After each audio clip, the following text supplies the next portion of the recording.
Because only water this video, I want you to click on like, love, and share this video. So I want to really assess this Akwa Okuko's issue. We'll be talking about a lot of things now.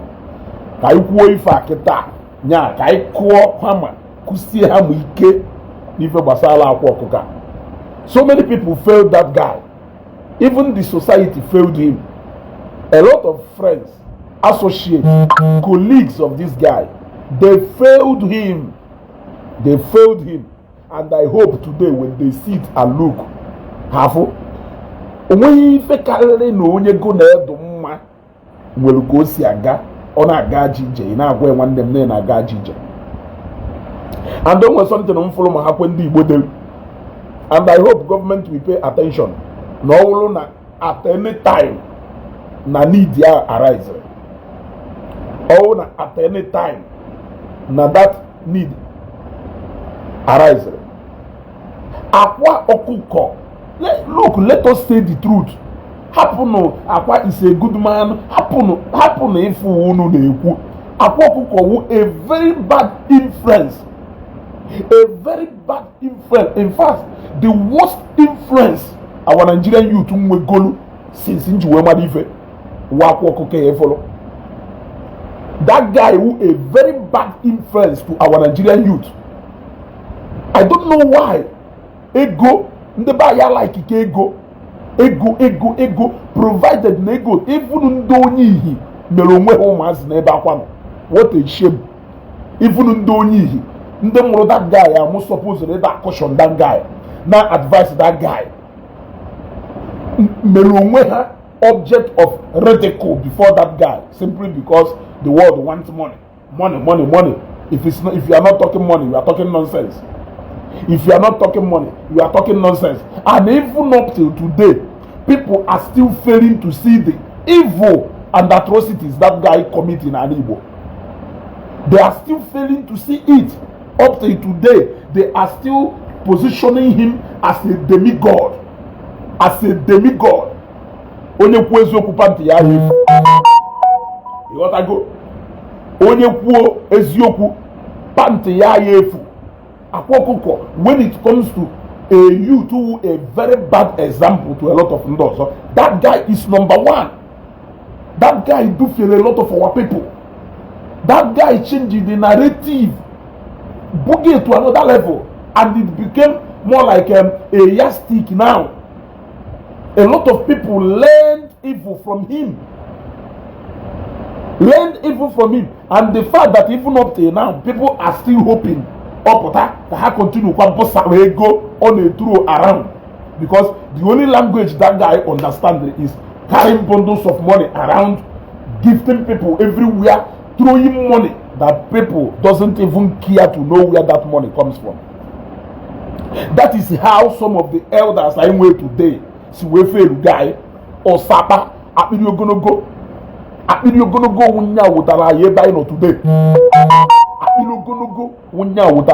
Today, people worship money for as long as ni nwere ego inwere uche. Mana inwere ego inwere uche. Yes, onye nwe ego nwe nwanne, onye na-enwere ego ade nwere uche. That is what brought us to where we are today. And up till today, aka na-afụ ndị ụlọ onwe ha ndị okenye mmadụ. Ha ka na-eme onwe ha onye iberibe n'ebe ukwu akwa nọ. I thought that by now, a lot of all these people who handled us, in shame and disgrace, knowing that they failed this guy, they failed to caution this guy. Before Hadozie, and I began to ask, at the end of the day, I realized that na Papa Mado wona ho Papa Mado.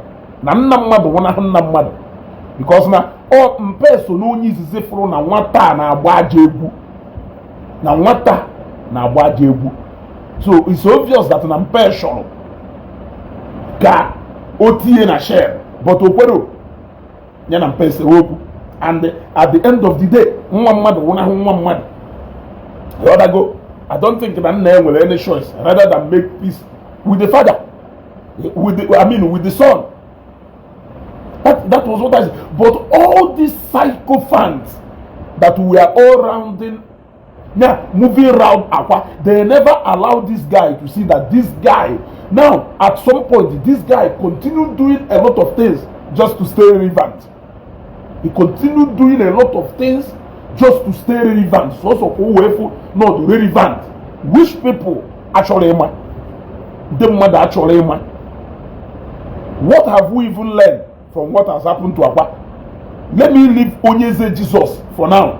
Let me leave Ekehit because believe me, I'm a lot of Igbo. But Akwa Okuko Bagutalo, we change the narrative. We kuziru nde bai a very bad something. Both Mandela Aluma Dibia, Mumo Kolobia bai, Onyo Unano under pressure. There is nothing good Madu Merike Mota from that guy. Let me say it now. I am saying it now.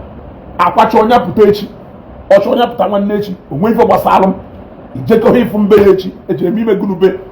You want to go Ejemime Gurube? Yeah? Only if you become anywhere, or something do not try when you keep coming anywhere. Or when anything do good, when anything do motivating, you will become Motanaka that guy. Every day, money, get to Bego, and a Bugatti Pondulego, and a Bugatti Blue Level, and a Bugatti 21 years, and I got you Kokomoto, naturally pull. Yeah. Name make complete nonsense that cannot motivate anybody. What this guy, now this rate in Aga, see happen that in a police that I know who. See, when I see that guy, Nafu tomorrow, yeah, I don't know. I'm a told job about what may happen tomorrow, what may happen next day. And I'm a told John maybe that guy, you know. Man, Akwa is a good guy. Akwa bute. Hey, onye melaye fa. But getting one good thing as a youth, in when he came from Akwa, now we have depression, now we have panic, now we need to high jump. Every day on Obuapego, Apagari Perine, Kelebe Gasiabia. Who are the people giving him this money only? I am asking you. Opodipia can nail over the young way be there. Go no corner away far, Kilundo na Lua far. What when we can make it so much money. Nkije Gurumuta almost 200 million, and that is just one out of his fleet of cars. He became a celebrity dibia. Apoye Bishop Ndomerana. Anetoye, Anepuna Yeru. The more Anetoye, the more on a packaging. The more Anetoye, the more on a put a new idea. The more Anetoye, the more on a chief for you make we do more relevant. The society failed him. His friends and associates failed him. Bakwa became a destination for all of them. Onye chomoto je bakwa, onye chego je bakwa. Government ono chowakwa akwa, chowanu nnemochie se na nna we wuohi. Nnemochie se na nna we wuohi. Amobi fa akwa meru. I don't know what has resulted from the course of the investigation, but I think for the fact that in a government up till now, I think no you will something which I don't know. But I am saying, if at the end of the day, no one will any skeleton on thrown a cupboard, yeah, here lead to his prosecution. Jidelundo Kenyaro Ananina who will ye na that high jump. Omonyo biru moto, Jideno Nyaho. Because those people were those who failed him.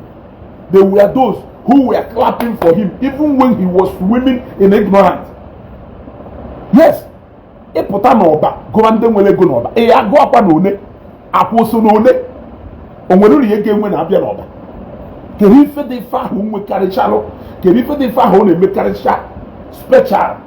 Ndemadi Eju, we may your Ulu demigod. They created no room for anybody to correct him. The moment he became a celebrity dibia overnight. Adam even more disappointed n'ebe Barrister Nnamdi Ejiofor. Somebody of that caliber that I respect, even subjected himself to ridicule because of a small boy Akwa, just because no your birthday. If not for anything, that birthday you are supposed to na be about that birthday or do an intellectual name something. Because of the love of money, you allow them to come and mess it up. And because of the bundles of money you threw around on that birthday, that was why government did you even came out to talk to the government. You even came out to speak for him because of ego or threw around on your birthday. You see, that is how they have reduced our region to state of ridicule.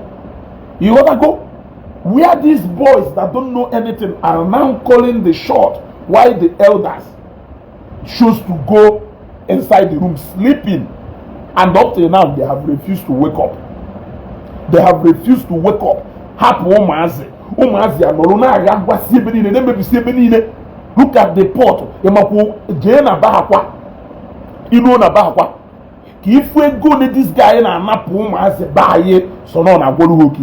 ask the government, go and carry all those ports. Investigate all those people who were port. Malunde on a psychiatric home. Malunde do useless in Akugarinilo.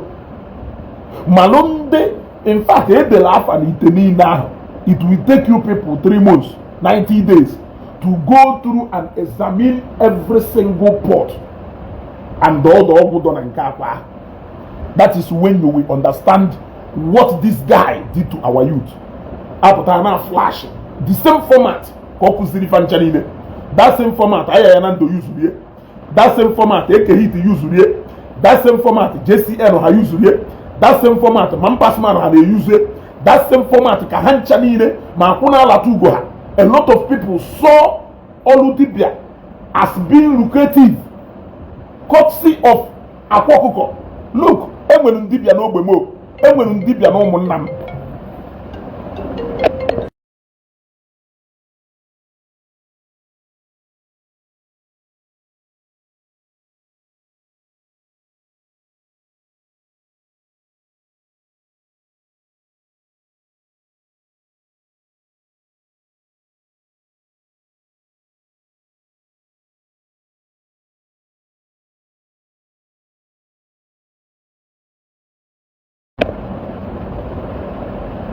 You want to go? And the fact that because of what these people has reduced our place to, what these people has reduced our people to, that is why somebody look at JPAC at first sure Kobia take a glory, no Yankwera, Kwanoko, Kobia scam homo, Kobia wo a lot of homo Kobia buy wayo. Or do so proud. Abaramon a lot of things on a man member, and then so. Maybe those remain and Akwa expose a lot of Akwa expose our people to a lot of things. In case if you don't know, Akwa expose our people to a lot of things, and those were very bad advisors. Thank you, Prince Kenny Bright. Ofodu ndo Kenya no yara ndo Kenya rwana ndo Kenya bua uguno gakbele. Somebody took a J Park and ndo tuwa nde bu uguno gakbele. Hanchani ine mande ne tiegu.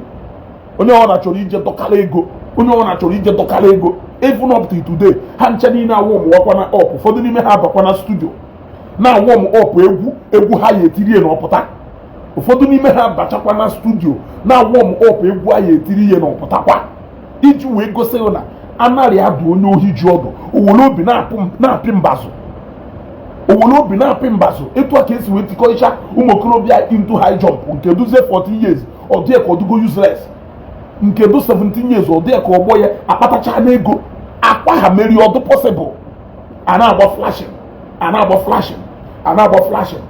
asịghị onye ajụkwa bịa Thanksgiving wute efi, onye ajụkwa wụta 5 million, onye ajụkwa bute moto, kama ihe achọwazi capital ihe eji mee business, ị chọwa ego ihe ejije gwa ọgwụ iru ebe ahụ amarịghị nke iji donwee ịpụọ jekwugharịwa iji ikwu okwu etiri gị threatening n'elu ụfọdụ n'ime ha amachakwu n'ife a ka a na-alụ ha amachakwu n'ife a ka a na-alụ otherwise kelu ndị niile a na-agwọrọ ọgwụ niile ahụ ka na-agwa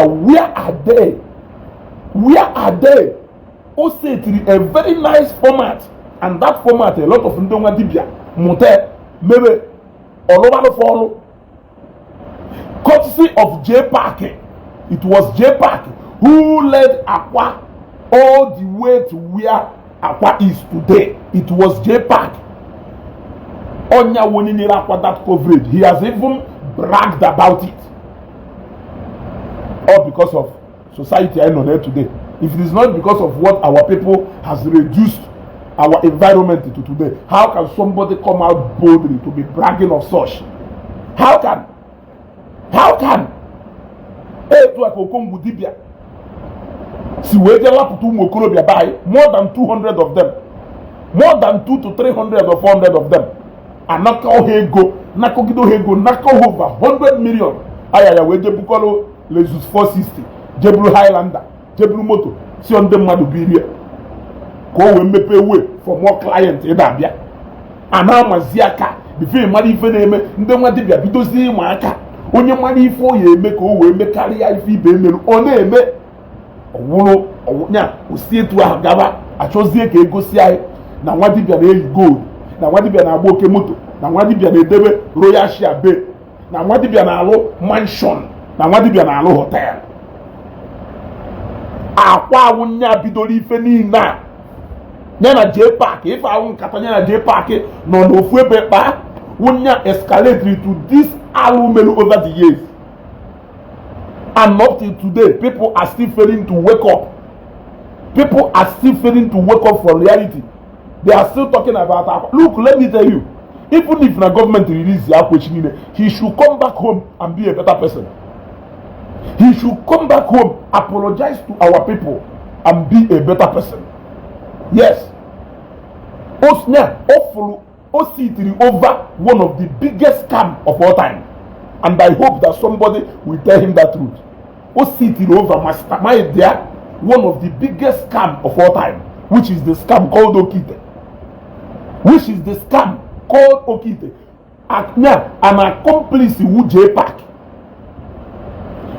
I don't know why J Park cannot for once associate with something do good. Wait, for once, associate yourself with something that is good for once. Yes. Do something that is good for once. That doesn't mean go on. Cannot associate you with what is bad. What is bad? What is bad? The worst is the way you come to claim glory of all those things. Yeah? Without even having any panic in mind. Yeah? Make us work on by and initiate for the into something they don't know anything about. All in the name of man, if ego, and if ego, and if ego. Money, money, money, money, money, money, money. Ego. Ego, and up to today. Bury your faces in shame. You are still there. Akwa is this, Akwa is that, Akwa is this, Akwa is that. Akwa wunka, Akwa wunka, Akwa wunka. Iji you for that second, 20 something years. No, we're going to. At some point, emezie na ego wunyawo the only thing I do we monye mu ife na ani Igbo. Akwa bidi no mas buy bad advices. Bidi advice no mas buy a lot of advice. Look, let me tell you. Iteni na he follow there ba. Fado ni men dem wita, majority of them wita no ni menga. Fado ni me ha abuo gupo ejide ha. Ha no na Thailand. Ha no na different countries ebe ha no na nga na ala na esi road n'imi. Yes, because no one will be too much confidence. Ụfọdụ n'ime ha ji ọgwụ a wee ji lụọ ofu kansom ya lụọ ebe ahụ anatabeghị eweletu a. Ụfọdụ n'ime ha ndị egwuregwu, ụfọdụ n'ime ha ndị nọ na various prison yard na Nigeria here. Ọ ite niile flota ebe a because ije nene ụfọdụ ite ahụ ifu na onwere ndị ahụ ejezi na ya. Ifu na onwere ndị aka ada ejezi na ya kedu ndị nwe ite niile ahụ ebe a. It's a question you need to ask yourself. e wee bido tiwu ụmụazị be anyị na high jump ijechu ego tiwu ụmụazị be anyị na high jump ijechu ego onye a na nwe napụghị ego a odieko lose go complete odieko lose go complete. The concept of hard work poor. The concept of hard work poor. Ụfọdụ ụmụazị be anyị jedebe boy ụfọdụ mudebe ọrụ ụfọdụ budebe akwụkwọ nke nọrọ na unizik nọ na ihe 200 level ofu onye nke nene bụ ụwa ya ekenene o buru GLK bibia pay ya visit na school ọ jụọ ya ọgwa na nke ahụ mapụta gwa ndebe ha na ọ ya agụzi akwụkwọ ife ọsọ ya anọwo agụcha akwụkwọ gụ na-emezie. mana if you go the importance of education n'ebe akwa nọ, imagine if na akwa do educated ka iberive na some behaviors akwa na-exhibit if honor pure illiteracy ọwụ onye kwuo ya pant ya adọka ọ na ịfụ họ na some of the behaviors ọ na-exhibit ọ na ịfụ họ nọ ife a na-akpọ pure illiteracy ifre ọ na ịfụrụ the importance of education n'ebe akwa nọ. So sometimes ndị mmadụ na-agwa onye education is a scam wole akwa gwa ha na education is not a scam. He talks anyhow or he n'ife ọ na-ekwu he behaves anyhow, he say anything bịara ya n'ọnụ ọ chọrọ ikwu okwuo ihe n'ọnụ without even iwe okwu ahụ ọ na-ekwu. Yeah, I am asking you, and up till today a lot of ụmụnne anyị ka nọ ha aghọtabụ the danger of this guy. Ha aghọtabụ the danger this small boy Itonitelu wey damage more than thousands of our youth up till today. Ma ndị nwa dibịa ụmụ okorobịa ọ ka wụ akwa inspire ha chọwazie ego. Nwa dibịa kịta okay go na those days ya wụ ije n'afa asị 100 naira 200 naira 500 naira iwe gba afa.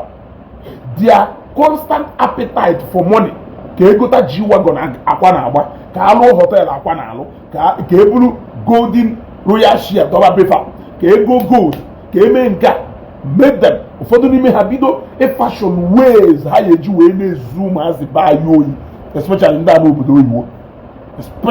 n'obodo oyibo and they send thousands of dollars here ka eweje na-agwọrọ ha ọgwụ ka eweje na-egburu ha ite ka eweje na-emere ha gụrụ. Anyị need ka emere anyị ebere eche na this is the high time a lot of ndị elders ya ebini n'ụla condemn activities of akwa ka ọ ya hụ that young guy jeche ebe a pụta oputu onwe in order aya ha asịsị condemn onye aya ha asịsị gbuo ya egbuo aya bịa sị tụọ ya nga. Mana ife anyị na-ekwu o jeche ebe a pụta ka ọ malụ no a very bad influence to our youth. O influence ha in a very bad way. A lot of them make it a role model ha. Ụfọdụ n'ime ha ka do useless taa na-akpagharị. Na-achị ebe akpa ego ya esisi n'elu dara ha ka ha bụrụ. Yes, na-achị ebe iji ime onye ọwa sịrị akwa owu ego akwa oji ahụ oleta ọ na ya na akwa ahụ ụgbọ ịghọtago. Ome olu dibịa duzie so attractive that afụgo m ụmụazị na-eji agba olu dibịa afụgo m nke jụ na ọya eje akwụkwọ jụ na ọya eje boy jụ na ọya eme anything si na dibịa ka ọ chọrọ ịmụ ojeje na-amụ dibịa. Nwanna akwụkwọ ife ahụ nwa erubo 20 years oje na-amụ dibịa kere onye ishe na inspire o ji wee je ịmụ dibịa. Ọkwọrị nwata dibịa nwata a na-aya eze go na those days ya nwata were ife nwe ka o si wee dobata n'ụlọ nne na nna ya jụọ ya si ya ebe ka isi wee weta kịta awụ o were ya bata nne na nna na-agba egwu ewere ego na-aga n'elu ife niile ahụ wa akwa ọ sịrị na atụcha bọndụl ego agaghị ya agha ma na ego enweghị isi. Very bad example, very bad example. I greet you. Very bad example. Maybe si ụmụ okorobịa anyị onye ifuziri ọ na-eche echiche auto reverse. Ụfọdụ ndị okenye buy into that trap. That guy wee were akọnuche ha wee pekọtacha akọnuche ha wute ego ha ncha niile na-echezi auto reverse. Adreesị ndị ọba. Sometimes mfu ndị ọba ka ha ya na ebe a ya adekwu na akwa awa adreesị ndị ọba ifele ndị ọba na-emebi akwa awa adreesị ndị ọba. ife niile ọba nwelu na-eme ife niile ọba nwelu reputation abụrụ adreesị ndị ọba na-akwa wa adreesị ndị ọba. Kedu ife ndị mmadụ nwere ike ịmụta nwune? Kedu ife people nwere ike, kedu ife dị mma people nwere ike ịmụta dị n'aka ya? Tell me one thing. Tell me one thing. Every day, people bundle 100, and let me say it again. All these our social media influencers, don't be very careful. Somebody to Kotaba, somebody to Kaje Park and the likes of you. You people should be very careful. Because onona drag our youth into depression. Name for the nimeha. Hadina shebe ha ya amaya kaka ha we put the kind of money unu negose ha. Every day akwa mi anu muchu. Onwa na etiro na neni. Aka gbajiri igbe no beledu. Ojido le mo. Otokwa mbondolo ozo. Ona afie ebe niile. Ona afie ebe niile. Ona afie ebe niile, nya ya da afie ebe niile. Ome onye na-agba mbọ dị ka ọ na onwere ife ọ na-eme. O dị ka ọ na onwere ife ọ na-eme. O sitekwenu tata adọwa mma. Ọ dọwara ugbo. Prepare no. Ọnọdụ kịta ka ọ ya this guy si na detention pụta. He will begin to reason well. Prepare no ọnọdụ kịta. Ọ ife unu kwadoro this guy ka this guy ye flow kwa n'ọbata. Mana oche chakwa ife a na-apụta unu na-edewere ya ahụ no intimidation na-intimidate ya ịma na ụnụ ahụ enyeru ya aka agụ mba na ide mmiri kelu ha Mike Udegbi Akpamwa studio. You people should be fair to this boy. You people should be fair to this boy. I can talk to him as an elder brother because I told him yes onye nji over 10 years weto I can advise him.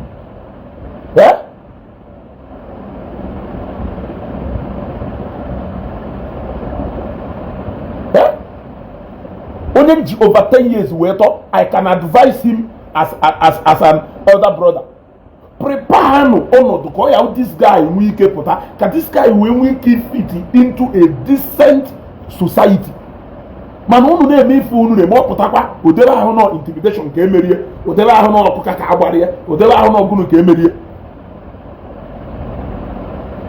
Man, no make it a water. Unu make it a water that he has gotten it wrong all this while. Let me tell you, in dictionary, Akwa believes that money is everything. Akwa believes Akwa serego kam ifere ye modogu ifike me. Those are his teachings. Kam ifere ye modogu ifike me.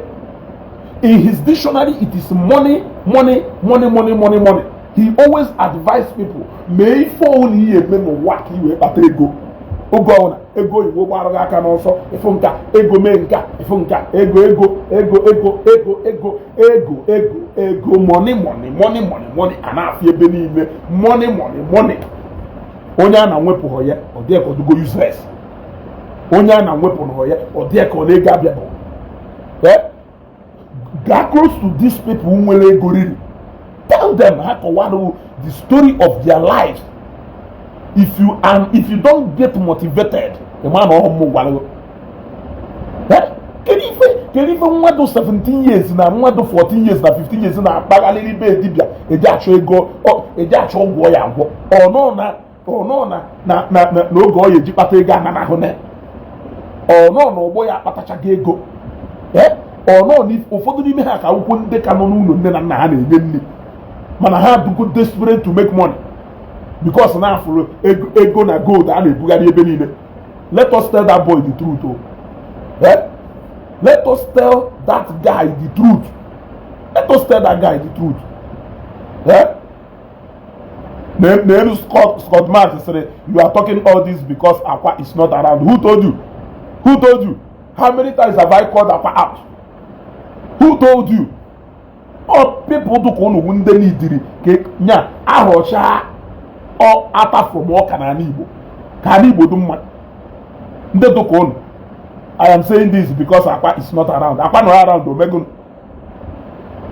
No around the Kwamo government. Abi.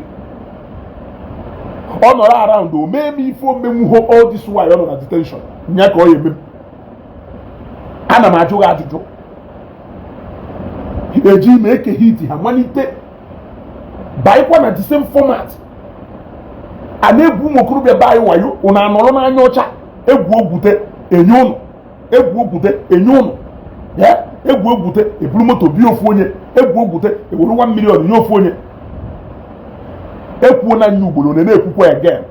An Igbo can never be fair to Ogajiki and the Okongo Dibia until the day Scott Mark. One more comment from here, block Congo here. Okay, I don't want to hear any comment ever again. Don't write any comment here again. If you write any comment here again, I block you straight. In where write the same block one, you leave this page. Let us continue what we are doing. Yes. I should wait for him up, but I can wait. Wait for what? When I'm saying it, a lot of people are learning also. In case if you don't know, what of those people who mislead the goal? What of those people who mislead the goal? It's all a message of salvation. You want them to continue dwelling in ignorance. Look at the rate. Ụfọdụ n'ime ha do 18 years, 17 years na 40 years can go and sell for 32 years or 38 years or 40 years achụ ego. Ị na-ajụ onwe ọ ịnụ nwaanyị wife na-agụ eketa. Ọkwọsọ ịjụ eketa kedu ife o ji achụ ego. Ọgwa ọ chọrọ igo GLE, gwa ọ chọrọ igo GLK, gwa ọ chọrọ igo iPhone 16 Pro Max, gwa ọ chọrọ igo Samsung 25 Ultra, gwa ọ chọrọ igo watch dị etu a. Nweghị ife ọzọ, gwa ọ chọrọ ije vacation. Nwere jụ okene ha jụọ ha kerurizi mkpatalụ iji achụ ego ọnwa ichekwa na ya sị na family m na-ata afụfụ na nchọ ka nnapụta family m from poverty iche na ya gwa ụdị ife a jụ okene ụmụazị niile a okene ụmụazị niile a jụọ ha keri and ọnwụ na ọnwụ eji achụ ego kịta na-eduba ụmụazị buy into ime sacrilegious things just for money. Ịnọrọ ifu vidio ebe anyị ebepụ mmadụ isi, bepụ mmadụ aka, bepụ mmadụ aka, bepụ mmadụ ọkpa, gbuwa mmadụ obi, a na-abụ ya obi ka ewepụta mkpụrụ obi ya. The other day, jidere nwaanyị dị ime ejima, gbuwa ya afọ, kpọpụta ejima na-abụta ya n'afọ, tii na akpa bụrụ na-eji ije gwọ ọgwụ. Ọkwa na afọ ife niile a. Some of these things na-apụ akwa n'ọnụ, na-apụ ndị dibịa ibe n'ọnụ, make money ka ịdụ ka ọgbọghọ. Ndị niile ịmụkwụ na o nwere ndị a na-akwa iru ugwu na Nnewi be anyị mana ha enweghị ori ego ka ndị nnukwu mmadụ a nwere ego. Ana m ajụ gị ajụjụ.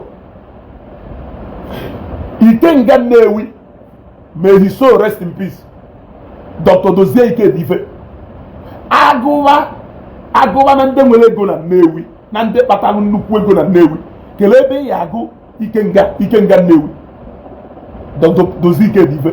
Mana Nnewi niile na ala Igbo niile na-akwa iri ugwu. Onye kwuru ndatụ n'ego ka ọ ya wee inwe karịa ego, people ewe respect ya. Kelee onye na-akụziri ndị be anyị fa. Chimamanda Adichie, ịgụwa ndị nwere ego na ala Igbo, ị ya agụ ihe na ebe, ị ya agụ ihe na ole. Ana m ajụ gị ajụjụ. Dọla akụnyiri Power Mike na Neni.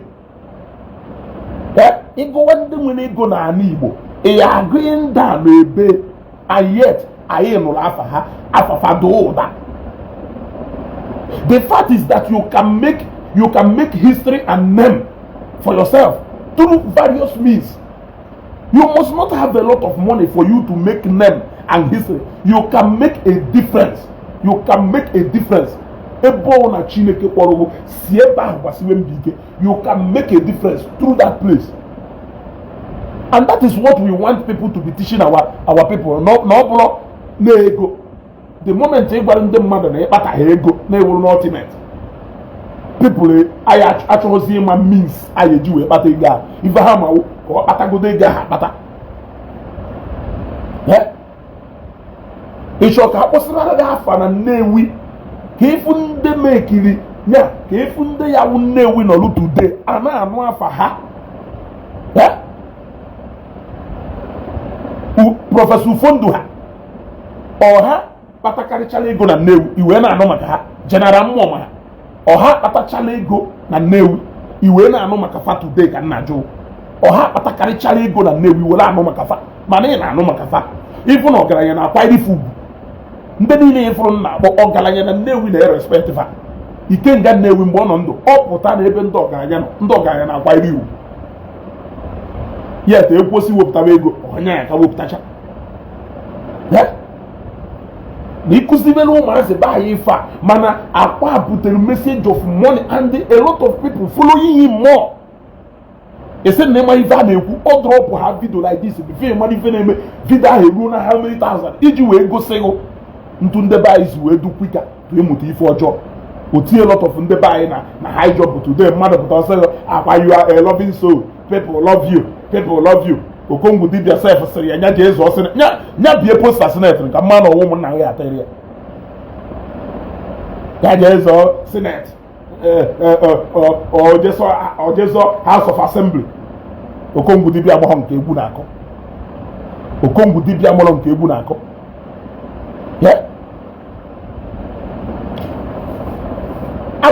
Na-eti mkpu a ọ dịka ọ na ama ife na-ekwu and na-ekwu ife ọ na-pretend ka ọ ezigbo mmadụ. Akwụkwọ ngụ na mụ ezigbo mmadụ onwe ọgwụ nji wee sị gị na mụ ezigbo mmadụ ma na-ama m ife ọjọọ ọnya ife nwere ike ime ma adụm iche for you. Ama m ife ọjọọ and ama m n'ife ọjọọ ka ọwụ mana ọ jọrọ njọ na ya anụ fe ife ọjọọ ịnọchie ya ike na-pretend ka ọ na-eme ọ n'ife ọjọọ ka ọwụ ịnọchie ya ike a na-ezodo ife nwana na-akwụkwọchi ife nwana ọdọ ga-asị na ama ife a na-ekwu. Let government to school Akwa Soludo work mmụta kụziere ya akwụkwọ ka ọ mụta. You are doing it for him to come out and become a better somebody. You are not doing it need emewu ya emewu. That guy needed a lot of mentorship, a lot of teaching, a lot of rehabilitation. Yeah? Ka mind ya wee nwee ike do stable ka o fit into this present age I be. Ọ na-ebi ndụ ọtụkụ nwere na generation o belongoro. Ịghọtago?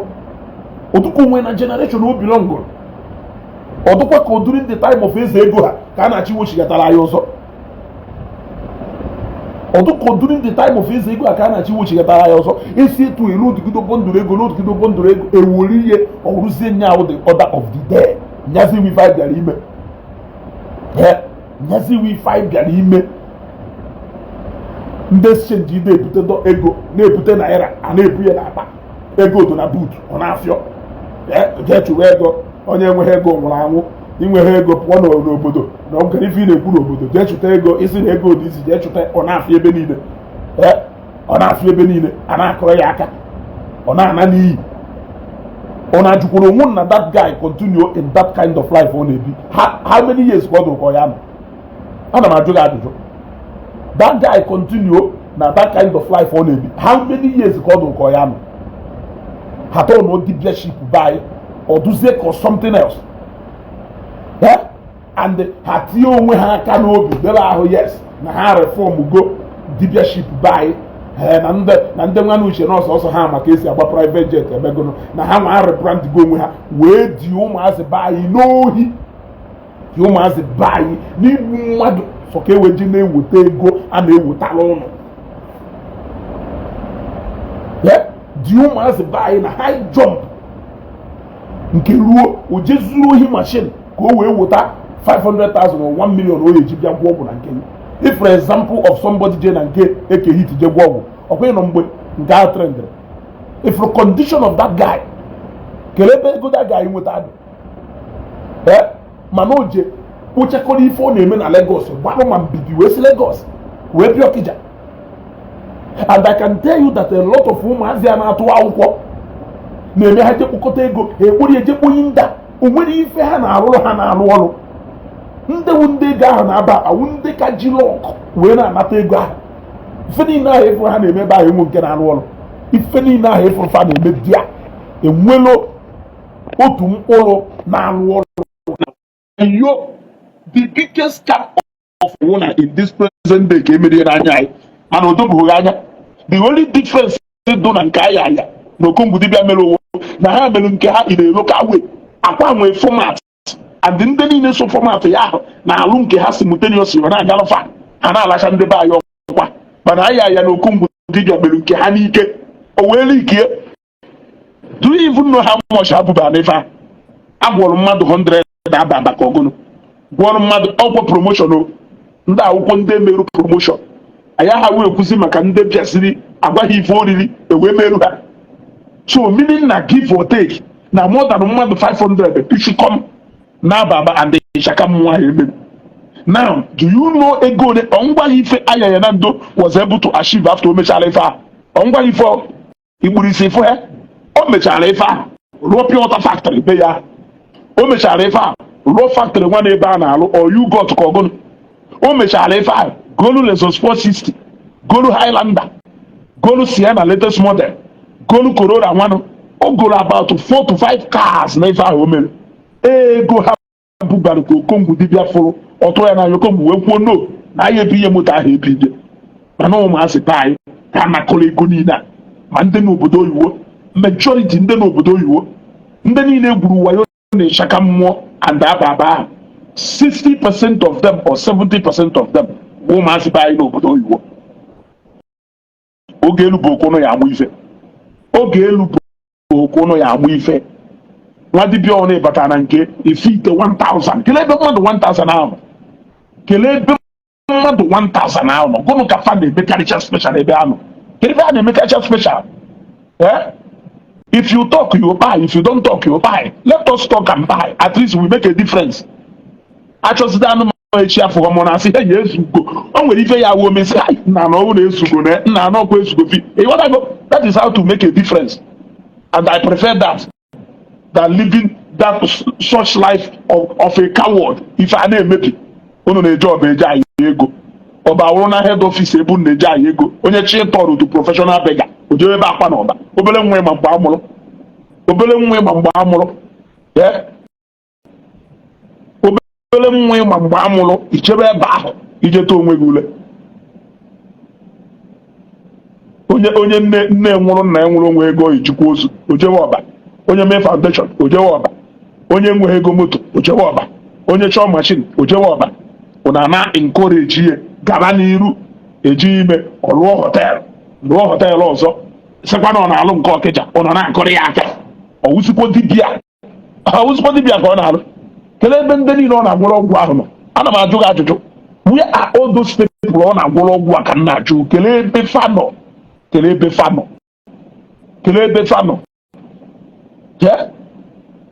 Society failed Akwa. His friends and his colleagues failed him more. And you people continue. They fail. I hope you people don't continue failing that guy even after Opota. Prepare no one shiko one. This guy put this guy has you from no child or a better somebody. He's living a very bad lifestyle. Like I can tell you, there is nothing inspiring about Akwa. I have never seen anything inspiring about Akwa. All his words are inciting people to go and do and undo. That is the kind of somebody you should keep there, or a role model. The fact that now even those people in Che can say, okay, you people are coming out. After remember, I am going to be the challenge. Well, I won't blame you. All people like you, because of praises on Nasengeria, because of Ununeti, Oblumoto being shop like Obi Hayamoto, on a day to see Via. Why name money for the Madroma? A money for the Madroma, oh, na more than Nana, Gurumu Nayago, Kuzelu, the real or the Nanao, and all these people who know more than Ananibo, Unumeshono, Ununemo, Unumeshono. Is high time munu ye pinisi ni ikem bito bande bai na se do nde madibia unu eme business na ala yi fa yi na eme na yi no na akwụkwọ. Yes, piano ti a disclaimer kumo kolobia we malo na ife aha na eme owe bonu kwuo.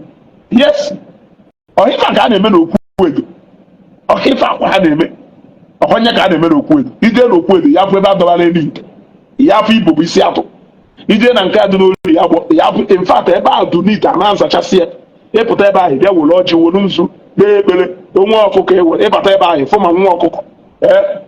ma nwa ọkụkọ chibu eze ude egbu na my no by their fruits we shall know them. Mebe ekpere ka ife gburu ndị ọzọ ghara igbu. Mebe ekpere ka ife gburu ndị ọzọ ka ọ ghara igbu. Ịbata ebe a, of course it's possible. Mark Emi, o nwere ike ide arụ họteelụ na Asaba. He can be building hotel na Asaba. Ọ bụrụ okwu asị.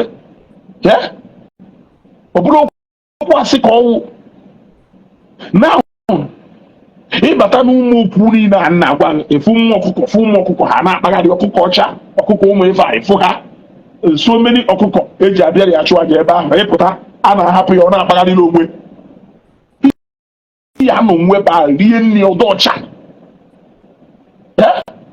Ya nọ ebe a rie nri ọdọ ọcha. Pụtakịrị mbụ ndị na-eme ọdịnala Igbo. Your silence is making our youth to be going astray. Silence, as in silence is golden. Mana ọ ka mma na ifuru ebe mmadụ pụtanụ bịa kwuo okwu. Tiwenụ mkpu ndị niile na-eme ọdịnala religion and eva. Pụtanụ bịa kwuo okwu. Tiwenụ mkpu a ndụ mmiri enwiro si eti. Unu niile n'idiri ị na-anya efu na so many of them are like mmiri enwiro. O nwere ike kpata so many of them ejuo like mmiri enwiro. Ife ụfọdụ n'ime ha ejuo like mmiri enwiro owu because of gọnụ na message mmiri enwiro to contrary to their own belief of omenala and ọdịnala. So they don't like message mmiri enwiro. Yes, they don't like message mmiri enwiro. Mana ha na like message ndị a na-agwa ha na nwoke eji ọgwụ nwoke emeghe nke a ọ wụrụ ka gọnụ ọwụsịkwa ọgwụ eji ndị ntọwela ndị a wee mabụrụ mmadụ ọwụsịkwa ọgwụ a ọwụsịkwa otu ọgwụ a ka a na-ekwu okwu ife a ọwụsịkwa otu ọgwụ a ka a na-ekwu okwu ife a ndị niile na-eme ọdịnala n'ala Igbo ụmụazị be anyị na-achaa n'iyi chibi n'elu na chibi n'ala ya ajụ na ajụjụ. Yes, ana ife dụ n'ana fụrụ nwa na-eme ọdịnala ife dụ n'ana ya agbụ n'isi a lot of ụmụ okorobịa be anyị na-efu efu. Ha na-efu efu. Ụfọdụ n'ime ha na-agwa ajọ ọgwụ because they want to make money. Ọwụrụ n'ụdị ọgwụ a ka ibe eto ha gwọrọ wee kpata ego mana na ibe eto ya enwe duplex ya wee bata ọdụ ọgwụ ya eju na ya kọsharis ya enwe duplex ya wee bata ofu ọdụ ọgwụ. Mgbe anyị amaghị ife a na-ekwu ka a na-agwa anyị na ndị ọgaranya nwee secret room be ha. Ejee na mba ụfọdụ ndị ọgaranya kpagharịcha na room niile dube ha. Ịbụnụ go na edu mma ọfụma ọ ya agwa iwu batara ife na bedroom ya jee na wodropu echitara ya agwa iwe fụ na ịkpagharịcha n'ụlọ niile ahụ onwe ife ya afọ. Ije n'ọfịs ịkpagharị onwere ife ya afọ. You can't see anything. Ụfọdụ n'ime ha gbara mbọ etu o si agba mbọ connection bịarụfa akpata ego nwee nwegide ego nwee ụdị ego ma ha nwee tube. Gwasienụ m ofu onye nwere ite nwere ụdị ego ha nwere. Gwasienụ m maka na akwa nweta ofu onye kpatara ụdị ego ndị akpatara ọgwọdebezi ọgwụ na ọrụzi onye ahụ enyewe ego ribe ejibụghị onwe ụdị ajụjụ a.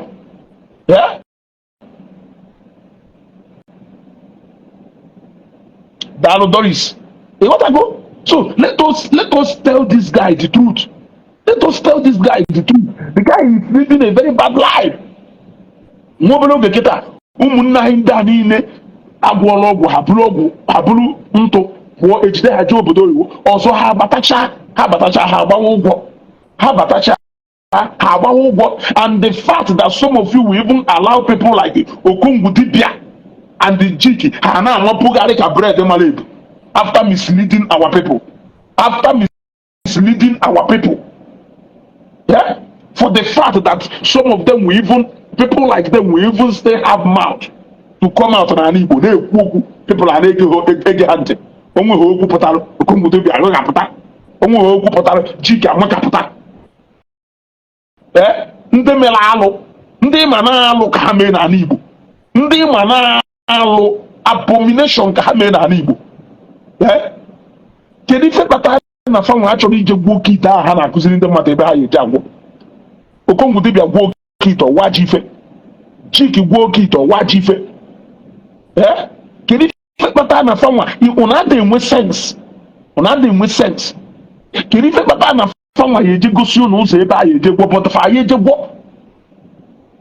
ọha kụziri gị ife That put the handwriting on the wall. Eh? Una deceive power. Una deceive na ndebe nwa mgbu. So bidonu keta asowa nwuno. Bidonu keta asowa nwuru. Na nwuru na-efu efu. That guy na-efu efu. That guy na-efu efu. That guy nwere a lot going on. I don't even want to start speculating anything. But that guy nwere a lot going on. O nwere a lot going on. And this is the time ono ya akpochi here. Sinye ye another orientation. See sure great men no na over. Let them inspire that boy. Let them caution that boy. Let that boy see something through them. Can we understand there that if one a feel na ego, ngwa na ego eso ya kita. Okwo o feel na ego ife niile. Ego eso ya kita. Anya yo mepepo na opona ego niile ahụ feel no nya ego. Na government nwere ike ịkpụrụ ya debe n'ọka heading to 3 weeks supportable. On if I have a lesson to show him that money is indeed not everything. E nwere a lot of places ego ya akpọpụtara mana okwu ọnụ ya akpọpụtara. O nwere a lot of places okwu ego ya azọpụtara mana omume imesoro mmadụ your previous something imelu nwere ike kpọpụta ya ebe. There are many places where something that is not money has saved people. There are so many places. If there is anything that has saved people less, it is money. Because everybody is interested in getting that money. Only few people wear your best interest at heart. So at the end of the day, you bear your cross alone. You bear your cross alone.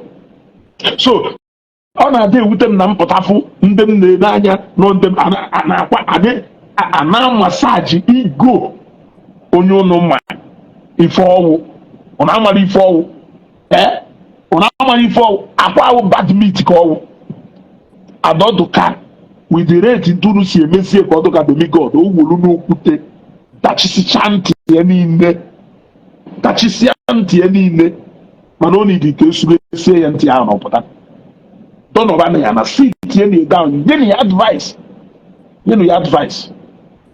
Give me advice. He is doing way too much. He's doing way too much. Nanya, he did do mazi. Mazi ana shosi so na kedi for you. Afia ko ya so ba. We to Akwa. Na akwa. And they make this thing real by this Thanksgiving format ha na-eji maka ife ha ji wee nweta ndị mmadụ wụ Thanksgiving ife ha ji wee nweta ndị mmadụ mụ eme ife ya anọwụ na ofu onye bute moto o wee ebe ị nọ a na-agwa na onye agwọọla ọgwụ butere moto a na-ele for something million. Kedu ife ihe eji bere ifu na agwụkwara gị ọgwụ igbo moto ka ọ na onye nwere ego nke iburu moto a na-ele ego na-ebuchere mmadụ onye ahụ obere ego ka o ji mana moto niile ahụ ha na-eji ego ha eji ego moto niile ahụ fa na-eji ego ha natara wee jego ya o nwekwara ebe ihe eji 500 naira gba afa taa ịgba afa kịta bido na 10,000 20,000 ụfọdụ 50,000 ewee nakọ ya mmadụ 1,000 wee gbara gị afa wee kọọlụ ife ahụ emezist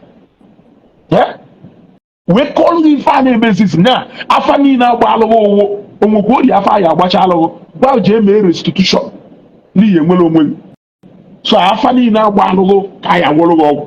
Ana m ajụ gị ajụjụ afa niile agba alụghị ka ya gwọrọ gị ọgwụ na ya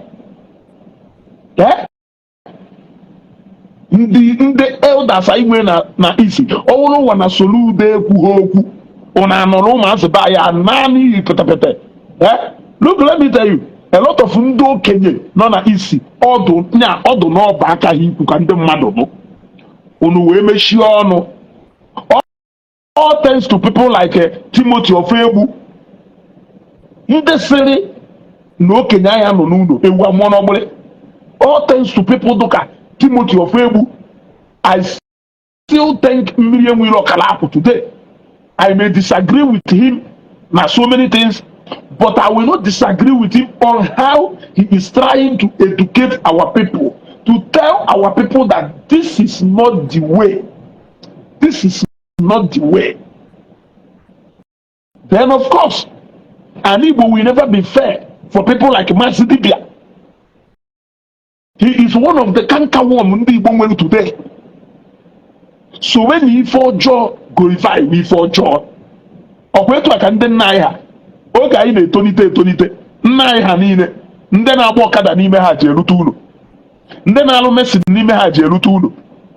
Can even mother name Ba, Hedjo, where Rotachuno, for the Nima Ipini, there will again. I do it. Ofodu Nana herself. Sinife Haneme, where Rotacha something. And that's the one number. Nife Duma. Because I'm by Ife Duma. Then in a Selena, we have go fight for her. Now go 400 naira. Family hand on there, we give 500 naira. Only then on a family, we go 544. Then in a bar on a first TV, Hagol. Now go 20 naira. Or other people on a family. Na abia yekwane ne TV a be ha ke ife pata na ha nwe wuta 20 naira we je guru TV a no wo no this etu a hodum ba ko hodum gbe wan etu a ko hodum teta. Yes nnatu is also dry, but they need to speak up louder and let actually about 5 people or 6 tag ya nnatu na this thing. So many of them will platforms on the imagine again. Use one platform on us. We speak up against this outnumbered ogu umukorobia by the tiaka na these days. Ha onye mo ogwu amara n'ogwu okpata ha ego wori ekpabansi. Onye mo ogwu amara n'ogwu okpata ha ego wori ekpabansi. And look at what is happening. Onye a nwe ego e ga agbo ya ọsọ n'aka. Onye nwezi ego kobo baya na ko to disappear. If also you mezi o pegari ba bengbe nwa dibia gwoga ogwoba na no wuro ogwoba na o ya pagari gido nda ha na akpo old takers ke ife pata na ego gba ọsọ n'aka otusie ka asi na ego ya batasi ya na keke okotise mo ogwo ahụ ogworo we nweta ego ahụ ofilu no nweta dise mo ogwo ahụ ka na agbe still client ego ozi weta ego ụfọdụ n'ime ha ya akwụgharị ebazie so ka o wee fụ ndị duzi so heartless n'ime ha amin ka o wee fụ no sustain we lifestyle ahụ ọ na-ebi mbụ otu isi aka na ịtọ ntọ tie aka n'izu ohi tie aka n'igbu mmadụ wolu ọga ha na-ele. This is the history of where we are today. Otherwise mgbe ife adụrụ etu a crime ọdụ like this 10-15 years ago ka njọ ga-adụjọ ndị ohi ndị bakasị gbusisere ewu ndị ohi na-akpagharị n'ụlọ eje ezu ohi oge ahụ ndị ohi ka a na-arịa ọsọ bakasị ndị ohi ka a na-arịa and ụdị ndị ohi a na-arịawu ndị ohi ogbe nwa na ha na-ezu ohi mana onwe ife ahụ emenwu ha.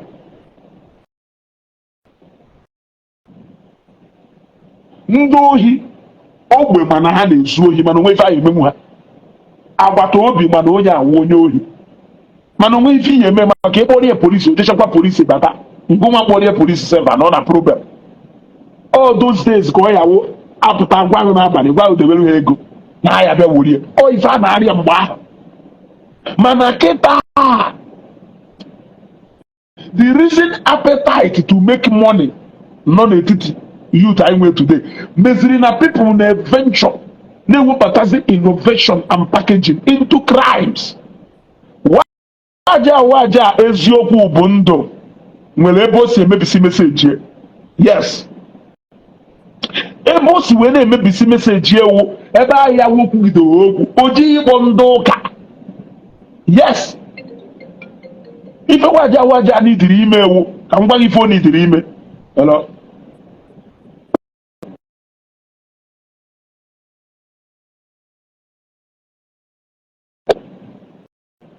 Ịghọtago ife waja n'idiri ime ewu ebe ọ wụ n'ọwụ an advocate of let's go back to our root. Ife ọ n'idiri ime ewu ya nọrụzie define to our people that root ọ chọrọ ka ha gaba. Let his message be based more on that particular omenala ọ na-ekwu maka, because you can't be leading to people where you are not showing them more of directions. Ọhụrụ na ndị ụka ji kwụsị ndị ụka jigharị ise ngwa look at ife a na-eme na East today.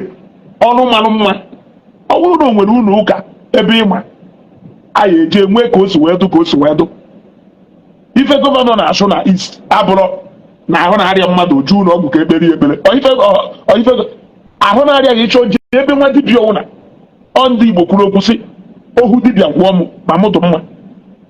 So na ahụ na-arịa ijee na nke nwa dibịa of your choice ka ọ gwọọ ọgwụ ka ọ gwọọ ọrụ ka ọ gwọọ ka ịdụ mma. Ife Soludo na-achụgharị yes ọma ndị ọ na-achụ and ịma ndị fa na-achụ ka ha hapụzie na ịma ndị niile ha na-achụ na ịma fa duzie onwe ha ajụjụ mara na ndị niile ahụ Soludo na-achụ ọ na St. James Anglican Church ọ Father St. James onye na-eme ọ Father St. James Catholic Church onye na-eme ụkọchukwu nọ na St. Philip Okofia onye na-eme ọ pastor ndị Assemblies of God onye na-eme ihe pastor Assemblies of God ọ na-agwa odechi ọ na-ekpere onye ohi ekpere ọ na-ekpere onye nta ekpere. Ana m ajụ gị ajụjụ. I am asking you a question. Ịmachi eziokwu mana isi etu a ichie ihe because of that omenala na-afịa unu n'ọnụ. Kụzielu na ụmụ okorobịa ihe a hapụzie na ụka megide ife collapse echi niile ngugenu iruzuru. So I want to know onye sị na waja na try. Let me tell you what waja is doing. Mụnwa be m uwu ụka be waja wụrụ omenala and ebumnobi onye ọwụna ụka be edu mma, right? Ebumnobi onye ọwụna ka ikpocha bewu ka bewu dị mma ka ndị mmadụ na-ekwupụrụ bewu ka bewu dị mma mbata onye bata bewu ka ọ napụnye gị ife rie ọkwanyanwụ ebumnobi onye ọwụna n'ụwa. Na keluzi ka ihe esi wee hapụsie bewu na-eme mkpụsasị gbarụzie na-abịa be m sizie n'obe m ka ị chọrọ ịbịa dozi ị na-abịa edozi be m what of be m ị concentrate ị na-edozi be m ndị n'obe ya anaa n'iyi ụmụ ga anaa n'iyi. So that is what I am saying. Since na ọ na-draw attention of ụfọdụ ụmụazị be anyị ndị kweta n'ifunu na-ekwu away from ụka to omenala, ngwa kụziwezie unu fa ka ha ghọta na ọgwụ niile a na ite niile a na ọdụ ọgwụ niile ha na-adọ that is not the omenala unu na-agwa ha mere.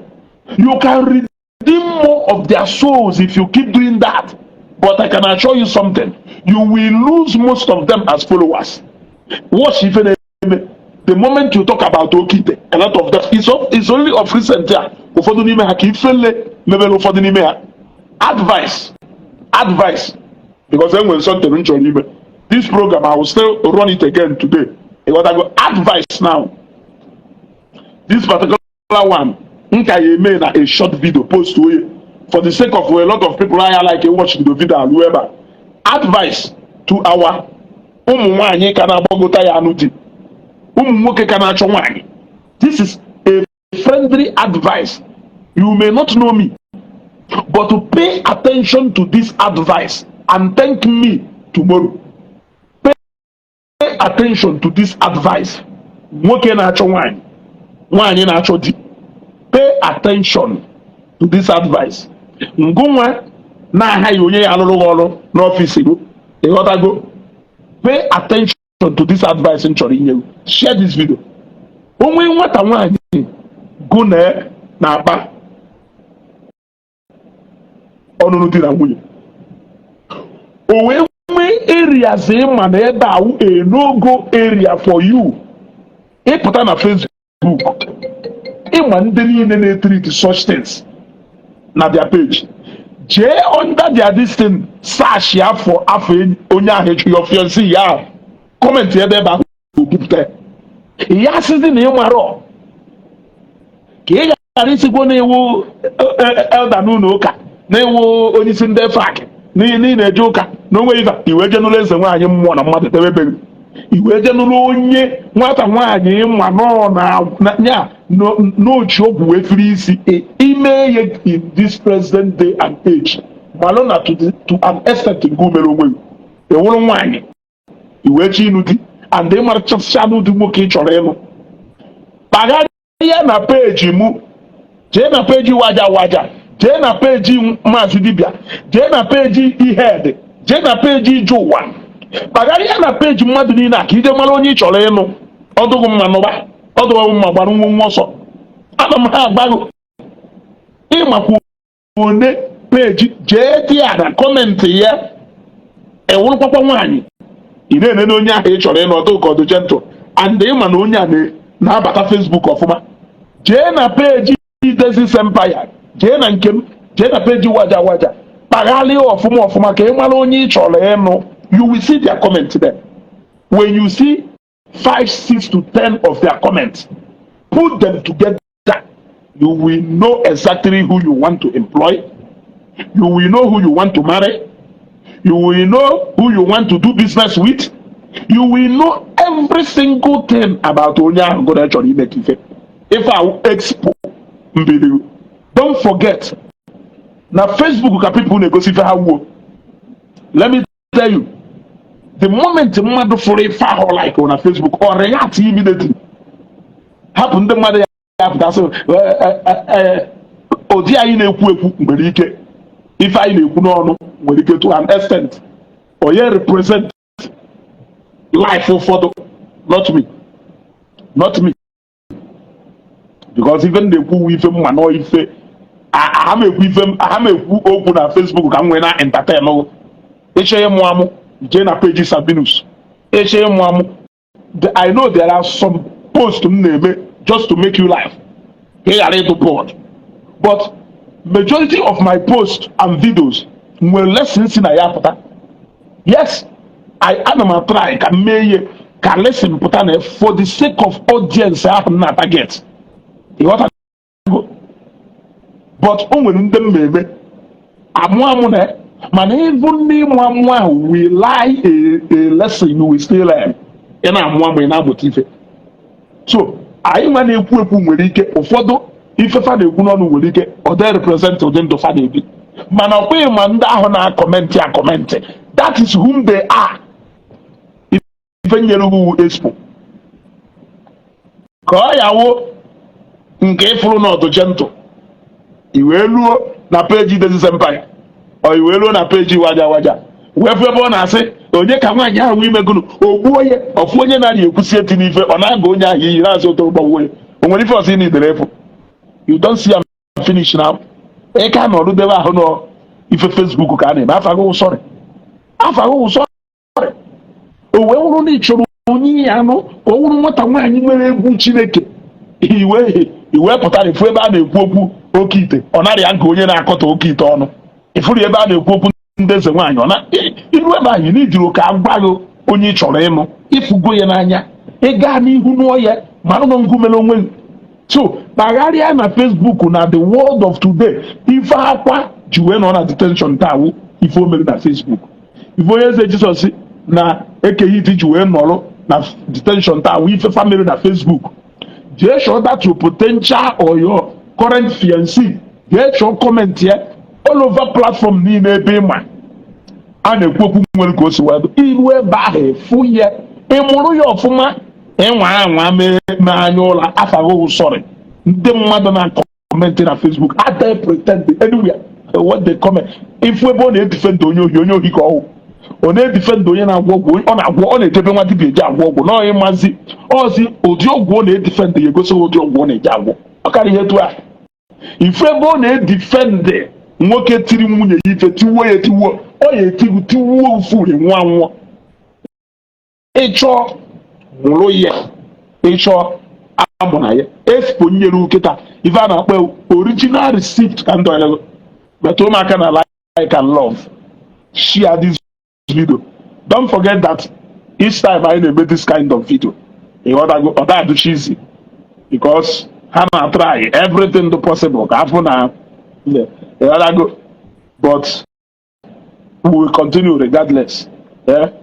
So the moral lesson to the film colleagues Akwa, friends and society. The society failed Akwa. His friends and colleagues failed him more by they to upon all his ignorances, upon none for no they goof around. upon none of una, that guy is not somebody you will want your son to be friend with. He will influence your son in a negative way. Your boy will go because once if I that why your boy before you make go away with ego, how useless all do makana onwe ego. Continue what I go. You know, he is a bad influence. Before a complete bad influence. So prepare no moon on a prepare ground very well so that what potter he will undergo some kind of and he will come out a better person. Asoro nya dibia mo enya alo na dibia. Mana ogwo maka odi dibia ọ na-alụ. Ogwo maka odi dibia ọ na-alụ. Ogwo maka odi dibia ọ na-alụ. Si n'ebe a pụtaba. Si n'ebe ahụ pụtaba. Si n'ebe a pụtaba. Nhapụgodu ya ebe a. Still come back again. Ụbọchị taa mara anyị mmadụ alụ.